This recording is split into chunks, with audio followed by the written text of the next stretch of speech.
Hello guys, I got ill so I'll probably sound a little weird in this video because my voice got much deeper as you can hear it. But honestly, I really like it, so that's, one of the perks of being ill in the middle of the summer, which absolutely sucks because it's the worst, guys. Literally like the worst summer so far. I really hope that July will be a better month because June was just not it for me, I guess. But today I'm filming a video where I will discuss We Were Liars series that I finally watched, even though it's been some time since it got released. I remember it got released on the 18th of June. And I wanted to watch ever since, but I don't know, I just didn't. And I had some things to do, for example, unclean, or I don't know, writing that fucking 10 pages long essay that I absolutely hated, and it was awful. But I passed in a C, so at least that's great. But yes, I still watched it in like 2 days. You can easily watch it in one day actually, especially if you haven't read the book and you don't know how it ends, because it's this kind of show that really hooks you and makes you wanna know how it ends, just like the book actually. But with the book it wasn't like that intense, I'd say.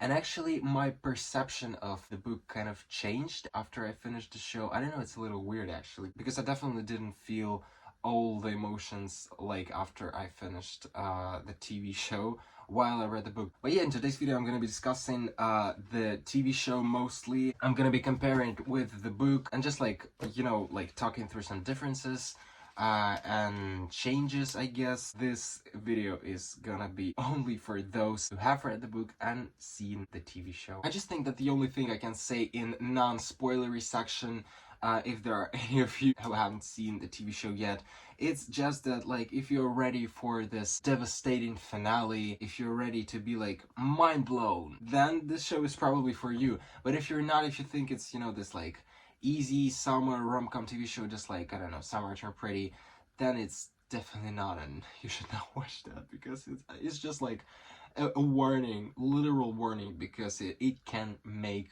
your heart and soul ache, literally ache, because it's just so heartbreaking.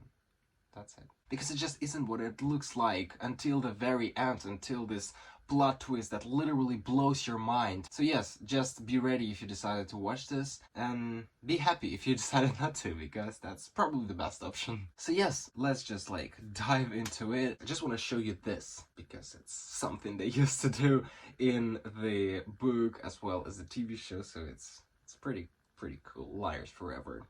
So yes, let's start. So I want to start with like my overall rating and emotions, just for those of you who are not really planning on staying here until the very end. And then I will dive into more thorough discussion when I will be discussing these things like characters, some differences maybe, and yeah, just like everything I wanted to say. So my overall rating is that I hated just feeling this void, emptiness. It's just so sad.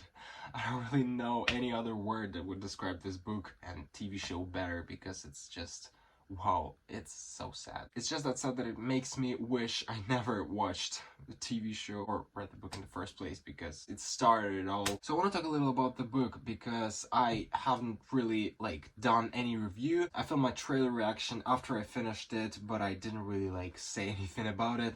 Rather than just like writing this little post on my Instagram that is just so devastating and sad. And it literally is. I was reading this book without like having any theories, even though I know that like a lot of readers while reading this book had like approximately 1,000 different theories that were like really different sorts, and that just like made me think that I'm a very boring reader maybe, because I literally just was reading this book, not like having any theories. I remember when I finished part 4, I was like, here's the part 5, it's probably going to be really intense, like, should I continue with it or should I leave it for later? Because I didn't know what it was going to make me feel like, but I decided to continue with it. And when I started reading, at some point I just had to put the book away and just like recollect everything, and it just made sense, and I was like, wow, like that is the mind-blowing finale we got. And considering the chapter is told throughout Granddad's POV, it made me think that maybe he's just like, ill-minded, maybe he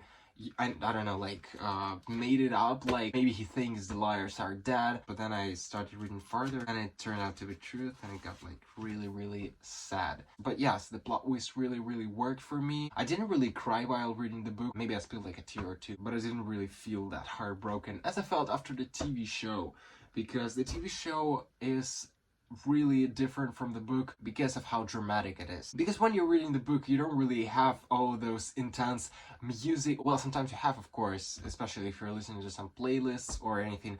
But I just was reading a text, so it wasn't like that dramatic in my head. We got the truth, we got this Katie's understanding that they were all dead, and it was just, it was it. She said goodbye, they disappeared. I didn't really feel like that heartbroken, even though I felt that it was really sad and devastating. But in the show, it was just like another level of drama with this burning dress or this blow that never happened in the book, and it made it even worse, even more dramatic than it was in the book. Actually, I'm now thinking about like whether in the book there was summer 16, well, there was summer 15, but it wasn't ever told through POV of Cadence being 15. So it just makes me think a little like how they did it in the TV show, because the TV show is mostly summer 16, they made it 16, but that's okay. That's one of the differences that didn't really, like, you know, change it horribly, I'd say. But yes, the TV show is mostly summer 15, summer 16, okay.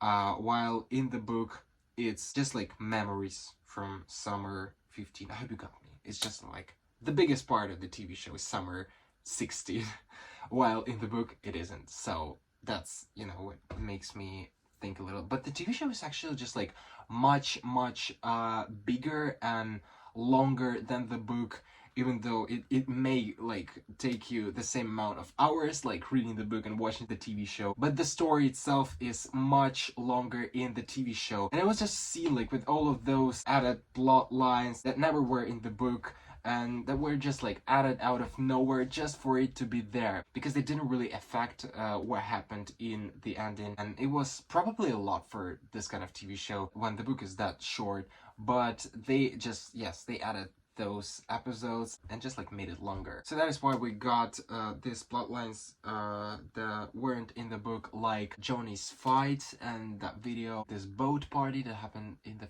first episode or like the second one, I don't remember. This castle competition and lemon hot, like half a TV show wasn't in the book.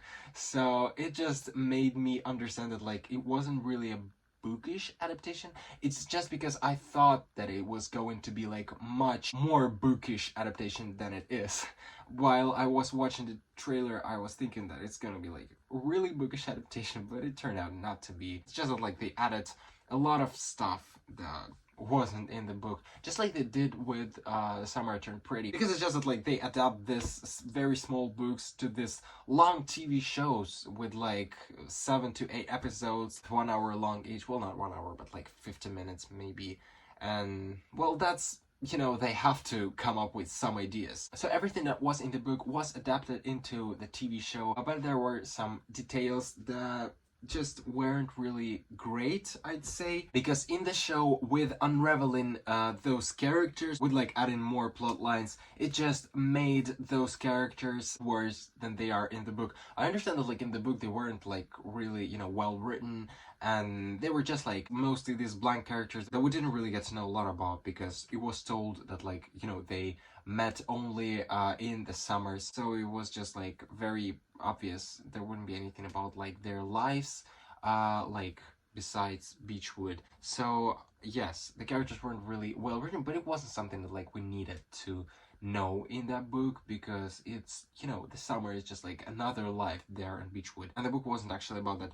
While in the TV show, for example, Johnny, while in the book he was an okay character, I didn't really like feel any unlikeliness towards him. In the TV show, he just seemed such a spoiled and, I don't know, just like obnoxious guy, that it was literally a very unlikable character in some moments. Because while he seems a very fond and this gold retriever-y dude, he's not really good as a person, especially in some moments. So I don't know, like I just felt that he wasn't really a great character. I don't say I hated him, I just didn't really like him in the show. I don't know, that plotline they added with him beating one guy, it was just like so unnecessary because it didn't really do anything to the plot twist. It was just like not necessary, and it was pretty obvious it did it just to make the TV show longer. So it was just like a very unimportant plot line. And returning to making those characters worse is, for example, Gad. While in the book it wasn't a secret that he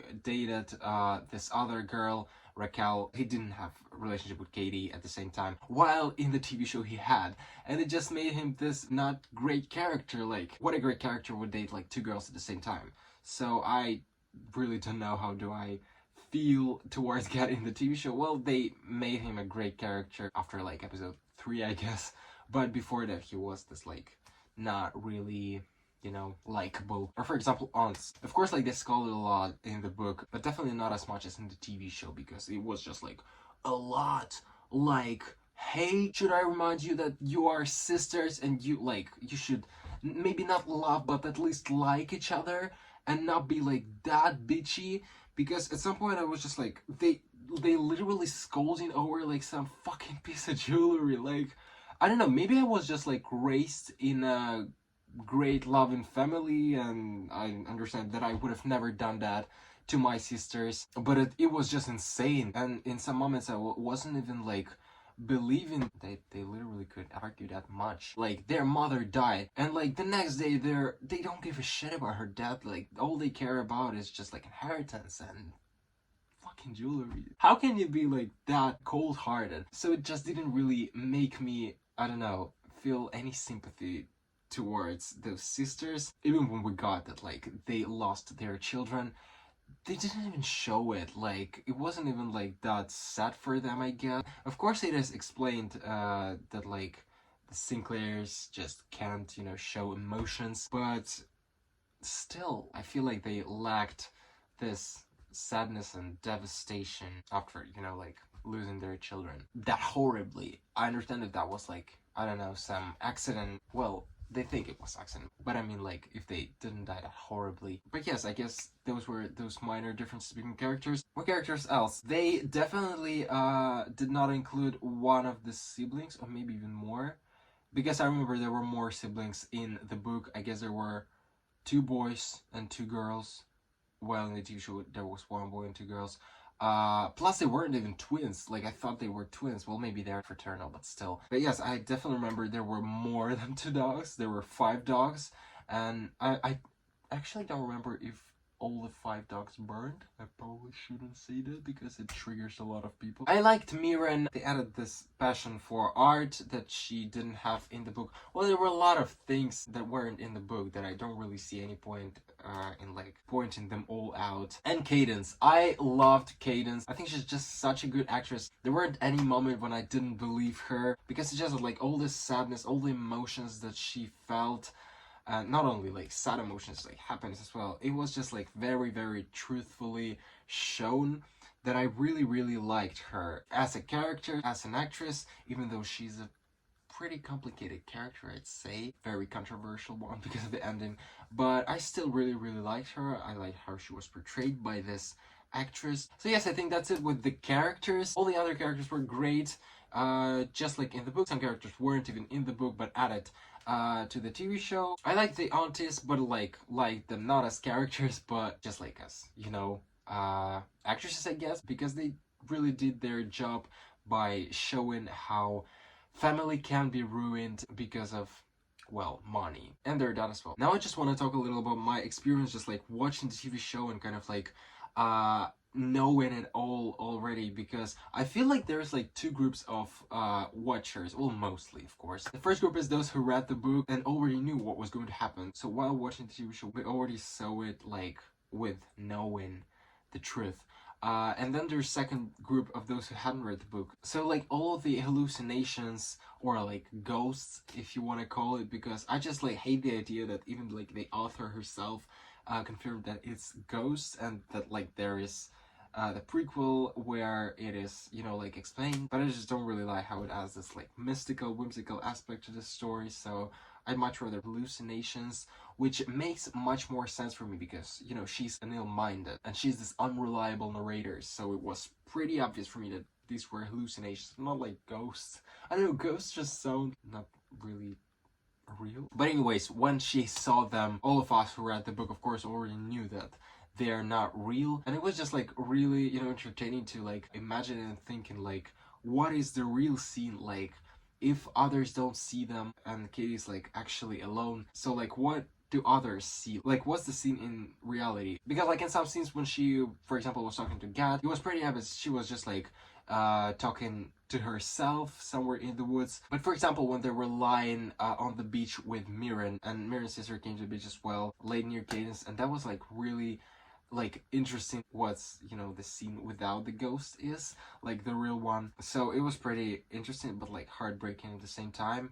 And there were like some moments when for example, like when she was kissing with Gad in somewhere like in town, and I was like, is she just like kissing alone? Or for example, the scene where she had sex with Gad, it was like, does she, you know, do it on her own, or like how does that look? That's really weird and makes you think that like her mother at least knew that she had those hallucinations all along. And in the last part of this video, I'm going to be talking about this last episode. So I want to say straight away that I find this idea of setting the house on fire just so fucking stupid. So the fact that they perished in there was just so dumb that it literally makes you frustrated just by thinking about how it could have been easily avoided. Because yes, they were 15 or like 16 in the TV show. Yes, they were tipsy, but I just don't really get like, how could you get to this level of tipsiness that you literally come up with this stupidest plan that someone goes to the basement, someone goes to the higher floors. I don't know, maybe once again it's just like their, you know, rich spoiled mindset that they were just like, why wouldn't we set the house on fire? Why did they have to be like, one goes down, one goes up, I'm gonna do it all here? It's just like, even talking about it is just so stupid. Like, how can you not set the house on fire correctly? As crazy as it sounds, but that's it. Because you can't be that stupid thinking that if you burn the first floor only, the others won't burn. Duh. Like, are they really that stupid? I just cannot understand. How did they even came up with this fucking idea? Like, Cadence was the stupidest to have this idea. And then like others like, yes, why not to? Even Gad, when he was literally the smartest out of them all, like, I just think that like author should have, you know, come up with a better explanation. I feel like she just really wanted this arson scene to be done, and that was like the best she could have come up with. But I wouldn't really say that because I got liked by this author, so. But yes, I still feel that the stupidity level of this scene is high as fuck. So could have it been avoided and just like done correctly even if they decided to burn this fucking house? Absolutely. But was it one of the most heartbreaking tragedies in YA books? Yes, it was. Because just by thinking how horrible their death was just makes it even worse. Also the fact that Katie ran after those pearls, I just couldn't understand like why. She had this like feeling that she needed to grab them and she couldn't understand why, but that wasn't really explainable. I don't know, I just feel like they wanted to include those pearls in the end, so that's why they made her run after them. But that was pretty stupid. That's stupidity on stupidity. Like, if stupidness was a TV show scene, here it is, We Were Liars, arson scene. But there also was this scene with like, I guess a fake memory when she ran after dogs, because it wasn't like shown in the real memory afterwards that she like remembered about those dogs and ran back. So only like some time after I realized that that was a fake memory, because back then in that moment she hadn't had full memories. But the episode itself was so heartbreaking, like all of those scenes with all of the liars crying, like hugging each other, especially when Cadence remembered that they burned the dogs. There was this scene when they were sitting and crying all together, and it was just like so devastating, just like understanding that the worst is only yet to come. But then like the truth revealed, and of course like I wasn't shocked or anything because I already knew that. I was just like really interested in how they would show that, because as I said before, in the book it was told through granddad's POV, and they kind of did the same thing in the TV show. That like they showed this paper where it was written that they died. Like, what was your reaction? If you haven't read the book and only watched the TV show, write in the comments below, like, what was your reaction? Then there were this like goodbye scenes with Johnny, then with Mirren and Gad afterwards. And that was just like also one of the saddest scenes, because just by thinking that she literally sits with this ghost or hallucination and just like says goodbye to him, and they're both crying, and then other liars show up, and that is such a thrilling, devastating, yet beautiful finale, just by showing that they finally vanished after all this time of being with Katie in the present. But no, actually Johnny didn't really vanish, because he, at the very end of the episode, when he sat on the kitchen table while his mother took pills, and then there was this thing with this like necklace that God gave Cadence, and she wore it instead of those black pearls, and just like said that she doesn't believe in fairy tales anymore. So yes, that's it. That's probably everything I wanted to say. I've been filming this video for like way too long, but at least like I talked through almost like everything I wanted to talk through, I guess. Maybe there are some things I forgot to talk through, but that's just like always with those adaptations, especially considering there wasn't like a movie where you have like hour and a half or like 2 hours. I should have done like every episode comparison with the book. So if you have anything that you want to share with me, I'm waiting for you in the comments. Maybe you agree or disagree with something I said in this video. I would be really interested to read about that as well. So yes, let's start discussion in the comments. I really hope you liked this video. If you did, give it a thumb up, and don't forget to subscribe to my channel for more new videos. Follow me on Instagram. My username is @itsmedavezzzly. So waiting for you there. And yes, once again, thank you so much for watching if you watched until this moment, and I'll see you next time. Bye.